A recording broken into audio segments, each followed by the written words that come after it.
Yeah, let's talk a little bit about Aston Martin Okay, because okay, they good. were pretty underwhelming Mm, despite some positive showings. I think they've got to be pretty concerned in general here, the amount of money and resource that's been pumped into that team, and they're looking decidedly average, aren't they? yeah. Sebastian Vettel did very well to get into Q3. That was some signs of some positivity, not just for him, but for the team as a whole. He himself admitted that there was still more to do, but it's going in the right direction. Stroll, I'm not sure what really happened with his qualifying. I think he just didn't have the pace. Car was struggling in general. He started P17. Now, fair play to Stroll because he did 39 laps on those soft tyres from the Mm. beginning. It's a fantastic stint. He was up in P7 at one point. Yeah, great tyre management from him. He did really, really well. Unfortunately, it didn't really pay that many dividends for him because he ultimately only came out in P14. Stroll actually managed to get past Vettel for P13, but that was about it for Aston Martin, and they just seem to really be languishing in the lower midfield still. Um, they just weren't really lighting up the timing sheets. They didn't really have the edge on any of their competitors in any of the sectors. The only positive to take out of that was Stroll's tyre management, really. Vettel didn't really Yeah. hold on to any of his positions, ended up finishing P13. Stroll was just behind him. I think Vettel Did they must have managed switch? to get past there. They maybe switched or managed to get past again at some point, Yeah. but it was all for naught. And Aston Martin, yeah, just really quite decidedly average or even below average at the moment. In the standings, they do have a couple of points to speak of, but they're really only sitting ahead of the teams that you'd expect to have 0 points Yeah. at this stage. So, what do you think is going on with Aston Martin? Are, Well, it are we was going to a. see a resurgence here, or is this what their season's going to look like? Do you want my quick answer? Because it's a no. I don't think we will, which is a shame. Because actually coming into this year, I thought, here we go, big name, big money, decent drivers.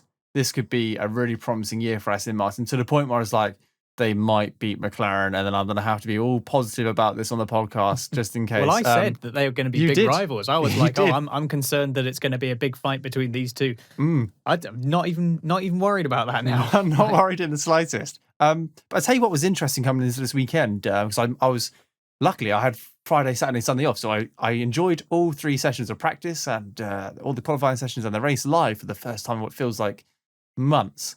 But Aston Martin brought upgrades, quite significant upgrades to this weekend.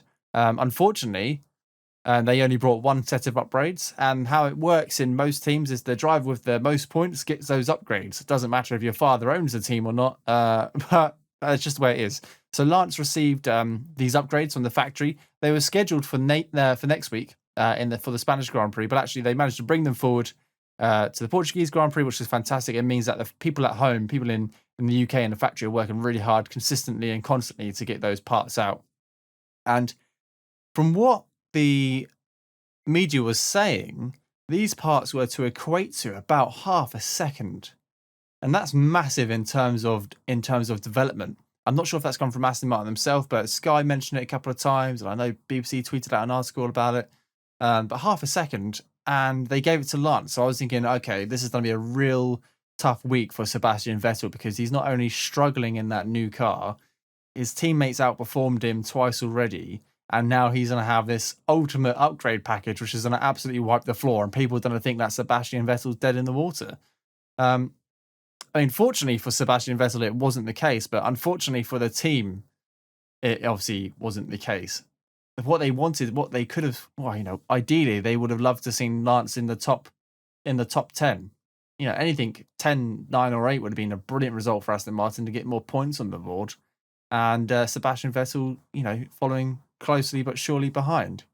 But it just didn't happen. Like Vettel qualified, he got to Q3, yeah, which he was came absolutely came into fantastic. P10, and I did think that he was going to be able to hold on to it because he looked fairly steady in the opening Yeah, stint.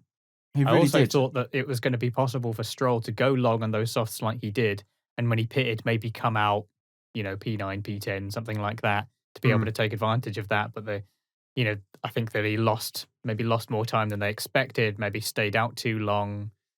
But that just, yeah, it didn't pay dividends.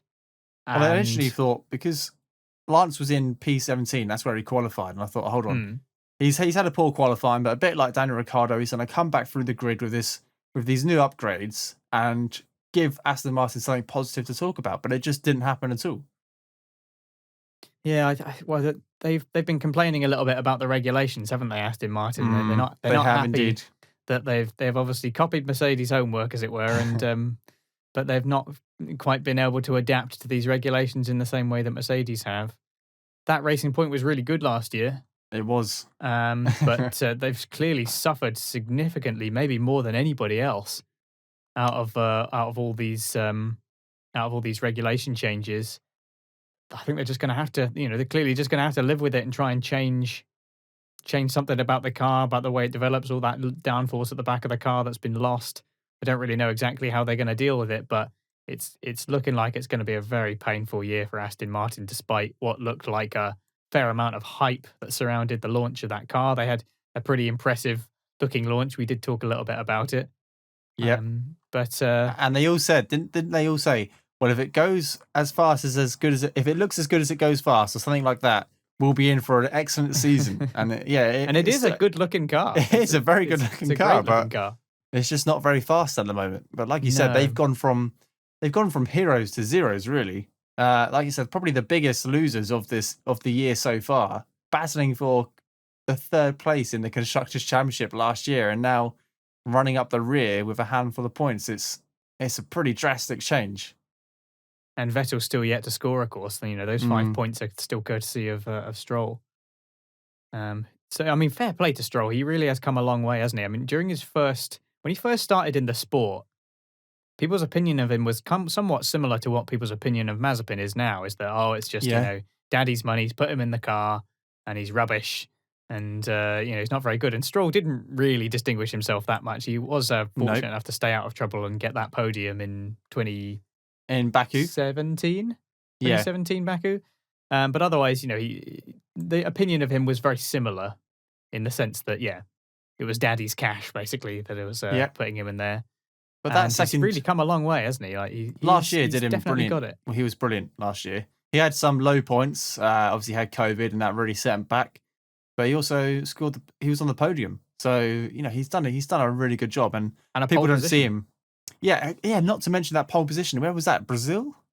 In conditions that wrecked everyone else, not least of all, both Mercedes, everyone else was struggling. And in those conditions, he put it on pole. Yeah. The guy has clearly, come a long way and has got some talent. And he's shown in feeder series as well that he's got some talent. And to be fair to Mazepin, he's had some good results in feeder series as well. He's not been utterly useless. He is he did come like second in GP3 or something, and he's not utterly useless. So maybe it's possible for Mazepin to have the same kind of redemption in some way. Well, that remains to be seen, of course. But speaking specifically about Stroll, he's clearly got ability as a driver. We know Sebastian Vettel he doesn't need to prove anything. I mean, he's a 4-time world champion. We know that. We know that he's good. But whether or not they can make it happen in that car, it doesn't really look very likely for 2021, does it? No. I think it's going to be a year of just keeping quiet.